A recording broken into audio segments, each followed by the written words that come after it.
कहीं ना कहीं ये जो आरोप आरती पे लगाया जा रहा है, मैं अकेले दम पे इस आरोप को खंडन करता हूं और मैं उन हर एक लोग से लड़ने के लिए तैयार हूं जो आरती को बदनाम करते हैं। क्यों तैयार हूं? अच्छा, जो लोग ये कह रहे हैं कि 19 साल में आरती अपने माता पिता की नहीं हुई तो आपका क्या होगा, तो इस पर आपको आरती पर कितना भरोसा है आपको? देखिए, उन पर पूरा भरोसा है, क्योंकि उन्हीं के ताकत के बल से जो है ना इतना कुछ हुआ है। वो पैर पीछे नहीं करेंगे, क्योंकि उनके सामने जो है मारपीट किया गया है, उनके सामने सब कुछ हुआ है। लोग आते हैं ज्ञान पेल रहे हैं कि जो अपनी माता पिता की 19 साल में नहीं हुई तो वो इनका क्या होगी। तो अरे मंद बुद्धि, अगर वो अपनी माता पिता का साथ देती तो तुम ही लोग वो ऐसे व्यक्ति हो जो कि आज बोलते कि आरती का हाथ है छोटू को मरवाने में और आरती ही फोन कर। जो लोग ये बोल रहे हैं, कुछ पत्रकार ये बोल रहे हैं कि टीआरपी का अड्डा बनी आरती, तो मैं उनसे पूछना चाहता हूं कि आप जो वीडियो दिखा रहे हैं, आप भी तो आरती के संदर्भ में वीडियो दिखा रहे हैं। आप जो बार बार ये गला फाड़ के कह रहे हैं कि टीआरपी का अड्डा बनी आरती, तो आप भी तो आरती के नाम पे ही डॉलर कमा रहे हैं, आप भी तो आरती के नाम पे ही पैसा कमा रहे हैं, तो फिर आरती को ही बदनाम क्यों किया जा रहा है? दोस्तों, आप देख रहे हैं द एएम न्यूज और मैं हूं आपके साथ अंकित मिश्रा। आज मैं पुनः मृत छोटू कुमार यादव के घर पर पहुंच गया हूं। आप लोग सोचते होंगे कि यहां पे आखिरकार क्या दिखाएं, आप लोग सब तो जानते हैं, आप लोग पूरा भारतवर्ष जानता है कि घटना किस तरीके से हुई, क्यों हुई, किस लिए हुई और जो अभी मामला उभर के सामने आया है। मित्रों, कि मैं यहाँ पे आया हूँ दिखाने के लिए नहीं, मैं यहाँ पे आया हूँ बताने के लिए कि जिस तरीके से लड़की को बदनाम किया जा रहा है, मैं उसी पर आज बोलने के लिए आया हूँ। तो मित्रों, सबसे पहली बात क्या होती है कि बहुत सारे लोग कहते हैं अभी कि जो अपनी माता पिता की नहीं हुई तो वो लोगों की क्या होगी, इनका उमेश यादव का क्या होगा जो अपने माता पिता की नहीं हुई। मनबुद्धि लोगों को मैं एक ही बात कहना चाहूँगा कि अगर आरती आज अपने माता पिता के साथ रहती तो यही ज्ञान पेलने वाले लोग, यही लोग कहते कि आरती को फांसी दो क्योंकि आरती ने ही बुलाया और छोटू की हत्या करवाई। तो जहाँ तक प्रेम प्रसंग का मामला उठ करके सामने आता है मित्रों, हर जगह हर वक्त लड़की को बदनाम किया जाता है, लड़की पर आरोप लगाया जाता है। आज जो लोग बोल रहे हैं कि आपने सुना है कि हर बड़े बड़े पत्रकार, हर लोग बोलते हैं कि जो अपनी माता पिता की नहीं हुई, तो क्या वो सच का साथ छोड़ देगी? मैं पूछना चाहता हूँ कि सच से बड़ा कुछ होता है इस दुनिया में? अगर उसके माता पिता ने हत्या किया है, उसके परिजनों ने हत्या किया है, तो आरती का सिर्फ कसूर इतना है कि वो आज सच के साथ खड़ी है। तो सच के साथ खड़ा होना कोई बुरा बात है क्या?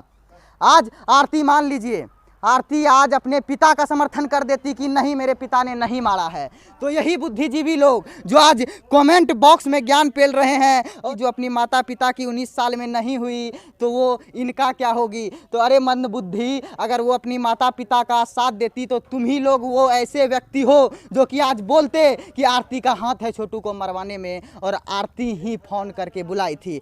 तो मैं इन सब बातों पर चर्चा नहीं करूँगा। सबसे पहली बात, न्याय नहीं दिला सकते हो तो किसी को बदनाम करने का अधिकार तुम्हारे पास नहीं है। न्याय नहीं दिला सकते हो, सहानुभूति नहीं दिला सकते हो तो किसी को बदनाम करने का अधिकार। 2 बजे रात को छोटू गया, मैंने माना कि उसकी भाभी ने नहीं बुलाया, आरती ने बुलाया, मैंने ये बात को माना, लेकिन जो सच्चाई है कि हत्या हुई है। मैं आरती के पक्ष से बिल्कुल नहीं बोल रहा हूं, लेकिन मैं उस बाप के पक्ष से बोल रहा हूं जिन्होंने अपना बेटा खोया है, मैं उस माँ के पक्ष से बोल रहा हूं जिन्होंने अपना बेटा खोया है, मैं उस बहन के पक्ष से बोल रहा हूं जिन्होंने अपना भाई खोया है। मुद्दा सिर्फ इतना है कि हत्या हुई है, न्याय मिलना चाहिए।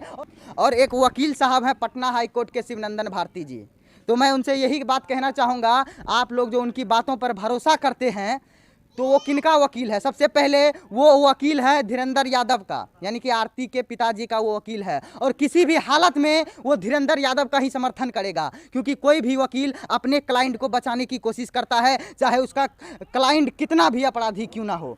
तो सबसे पहली बात, उनकी बातों में आकर ज्ञान पेलने वाले लोगों से मेरा एक ही अनुरोध है कि कोई भी वकील हो अपने ही क्लाइंट का समर्थन करता है। तो हमारे साथ यहाँ पे जुड़े हुए हैं मृत छोटू कुमार यादव के पिताजी जुड़े हुए हैं।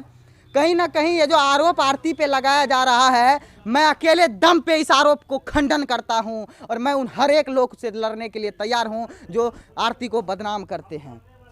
क्यों तैयार हूँ? क्योंकि मेरा मानना सिर्फ इतना है कि हत्या हुई है, हत्या के बदले में न्याय मिलना चाहिए। मान लीजिए आरती ही बुलाई, ऐसा तो नहीं है कि आरती नाबालिग थी, आरती तो बालिग थी, छोटू भी बालिग था, तो ऐसा भी हो सकता था कि उनकी शादी करवा दिया जाए, यह भी हो सकता था कि पंचायत को बुलाकर अलग प्रकार से दंड दिया जाए, लेकिन ऐसा नहीं हुआ। क्या हुआ कि छोटू कुमार यादव को मौत के घाट उतारा गया। तो जो व्यक्ति सघन अपराध करता है वो सजा भुगतने के लिए हमेशा तैयार रहता है। और उन वकील साहब को मैं बताना चाहता हूँ, आप जो बार बार कहते हैं कि आरती भी जेल जाएगी, क्यों जाएगी भाई आरती जेल? क्या कसूर है उनका? क्या प्रेमी से मिलना गलत है? हाँ, मुझे कमेंट बॉक्स में गलत बोलने वालों को मैं एक ही बात कहूँगा कि आप लोग जो ज्ञान पेलते हैं, एक बार दिल पर हाथ रख के देखिए कि उस पिता पे क्या गुजरती होगी जिसने अपना बेटा खोया है। मैं आरती के समर्थन में बिल्कुल भी नहीं बोल रहा हूँ। आरती को जो बदनाम कर रहे हैं मैं उनके खिलाफ बोल रहा हूँ और उन पिता माता के समर्थन में बोल रहा हूँ जो पिता माता ने अपना बेटा खोया है। तो आप बने रहिए हमारे साथ। सीधा यहाँ पे व्यक्ति जुड़े हुए हैं, ये छोटू जी के पिताजी जो, तो मैं आपसे पूछना चाहूँगा सबसे पहले कि ये जो आरोप लग रहा है बार बार आरती पे, कुछ पत्रकार लोग आरोप लगा रहे हैं कि आरती भी आरोपी है, तो इस पर क्या कहना चाहेंगे आप? देखिए, सब उन लोग का साजिश है। कितनों भी आरोप लगा देगा वो लोग बचेगा नहीं।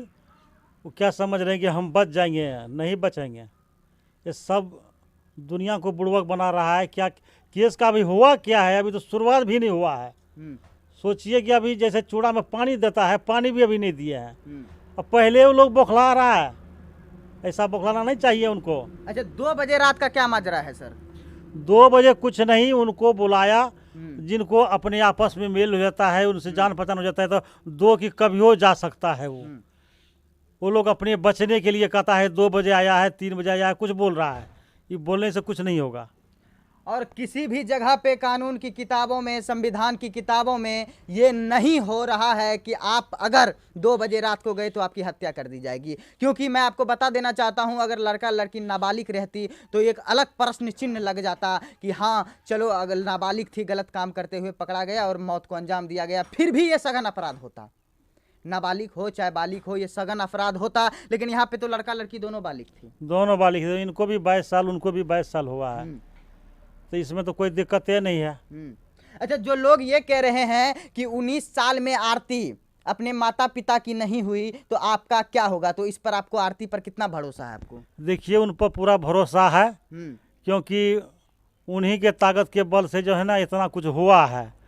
वो पैर पीछे नहीं करेंगे, क्योंकि उनके सामने जो है मारपीट किया गया है, उनके सामने सब कुछ हुआ है। और वही हमको फ़ोन करके बुलाए कि मेरा पापा, मेरा भाई छोटू को मार रहा है। वो कैसे पीछे हट जाएंगे हमसे? तो जब तक वो खड़ा रहेगा, उनके लिए हम भी खड़ा हैं। वो जो चाहेंगे हम उतना के लिए करने के लिए तैयार हैं। एक मुद्दे की बात बताता हूं दोस्तों, कि कहा जा रहा है कि मामा जी, जो छोटू जी के मामा जी हैं बड़हुआ में, उनको बुलाने के लिए आरती गई थी। जी, उनको बुलाने के लिए आरती गए। हाँ। और बुला के आए, तब तक में यहाँ मारपीट शुरू हो गया। इनको भी मारपीट करके उनको घर में बंद कर दिया। मामा वहाँ पहुँचा, मामा पहुंचा, मामा वहाँ पहुँचा, लेकिन वो लोग जो है डंडा लेके उनको खिहार दिया। वो डर से, थोड़ा संतानी आदमी है, डर से घूम गया वो। अच्छा, तो मैं आपसे पूछना चाहता हूं कि जब आप वहां पे पहुंचे थे तब छोटू कुमार यादव जीवित थे? जी, उस समय जीवित थे वो। तो आपने उनको क्यों नहीं बचाया? सबसे बड़ा देखिए, बचाए क्यों नहीं? वो घर के अंदर था, रूम के अंदर था। ये कोई फूस का मकान नहीं है, वो मकान है 4 दीवारी था, और उसके अंदर दरवाजा के अंदर बंद था। तो हम उसको कैसे बचा पाते? सब आदमी उस घर के अंदर था, वो 8 और 9 आदमी। हम बहुत प्रयास किए कि आप खोलिए घर, उनको पानी पिलाएंगे, लेकिन नहीं घर खोला तो हम क्या बाहर से कौन चीज़ कर सकते हैं, बताइए। अच्छा, तो सबसे पहली बात जो है कि कहा गया कि आपको झांसा में रखा गया कि सुबह शादी करवाएंगे, और झांसा के तहत ही उनको तब तक मार दिया गया। जी जी, उनको उधर हमको बलगला के रखा कि क्या कहते हैं, जिला परिषद आते हैं और सब प्रतिनिधि आते हैं, इसके बाद जो है आपको जो है शादी ब्याह करा देंगे, आप विदाई अपना ले जाइएगा। ऐसा हमको बलगला के रखा। तब तक में हमारे गांव का लड़का लोग गया, दरवाज़ा को धक्का मार के अंदर घुसा, देखता है कि मृत्यु हो गया है। तो हमको जाके बोला कि देखिए, आप यहाँ बलगला रहे हैं, आप दूसरे के बाद में बलगला के बैठे हुए हैं, और लड़का तो वहाँ समाप्त हो गया। तो दौड़ के गए, तो हम सोचे कि अभी तुरंत हमसे पानी मांग रहा था, तुरंत कैसे मर गया? देखते हैं बिजली का करंट लगा हुआ था, उनका शरीर में टच किया हुआ था। और बिजली का करंट मारने से नहीं मारा, लेकिन बिजली के करंट से वो उसको मार दिया गया है। खड़ा हूं क्योंकि जो सच है, सच को दबाया जा सकता है मित्रों, लेकिन सच को मरते दम तक झुटलाया नहीं जा सकता।